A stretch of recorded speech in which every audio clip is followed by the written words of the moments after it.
Dear students, good morning. Dear students, हम class 8 में हिंदी भाषा मादरी में जीवन और शिक्षण नामक चैप्टर पढ़ रहे हैं। इस चैप्टर में मैंने आपको पढ़ाया था कि लेखक कहता है कि जीवन की ऐसी शिक्षा होनी चाहिए जो दूसरों के लिए भी लाभदायक हो। हमें केवल पेट भरने के लिए शिक्षा प्राप्त नहीं करनी चाहिए। लेखक कहता है कि प्राथमिक महत्व के जीवन उपयोगी परिश्रम को शिक्षण में स्थान मिलना चाहिए। प्राथमिक महत्व के जीवन उपयोगी जो भी परिश्रम हैं उन्हें हमें शिक्षण में स्थान देना चाहिए। कुछ शिक्षण शास्त्रियों का इस पर यह कहना है कि ये परिश्रम शिक्षण की दृष्टि से ही दाखिल किए जाएं, पेट भरने की दृष्टि से नहीं। कुछ शास्त्री इस बात को कहते हैं कि परिश्रम शिक्षण की दृष्टि से होना चाहिए, पेट भरने की केवल दृष्टि से नहीं होना चाहिए।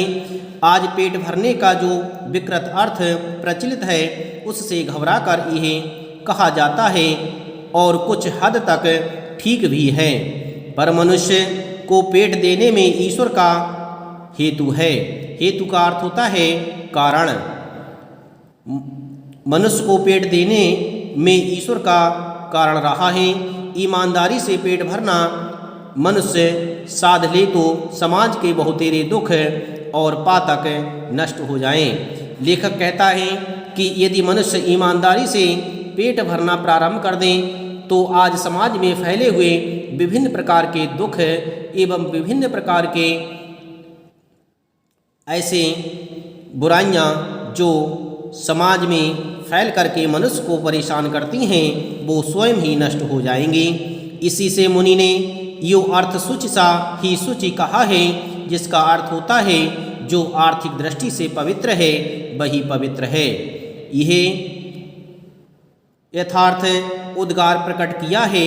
सर्वेशाम विरोधेन कैसे जिए।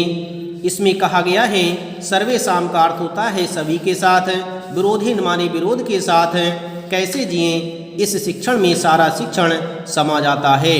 इसी भावना में समस्त शिक्षण समाहित हो जाता है कि हमें समाज में विरोध के साथ अपने जीवन को व्यतीत नहीं करना चाहिए। हमें सभी को साथ में लेकर के भाईचारे के साथ अपने जीवन को व्यतीत करना चाहिए।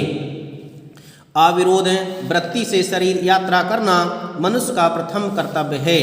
बिना विरोध के जीवन को चलाना मनुष्य का प्रथम कर्तव्य होना चाहिए। यदि हम बिना विरोध के अपने जीवन को चलाते हैं इससे हम स्वयं भी सही रहेंगे और दूसरा भी प्रसन्न रहेगा। इस तरह से हमें दूसरों के साथ विरोध ना करके अविरोध के साथ अपने जीवन को व्यतीत करना चाहिए। यह कर्तव्य करने से उसकी आध्यात्मिक उन्नति होगी। ऐसा करने से उसकी आध्यात्मिक उन्नति होगी जिससे समाज में भी विभिन्न प्रकार के सुधार होंगे और उसका भी जीवन लाभदायक हो जाएगा।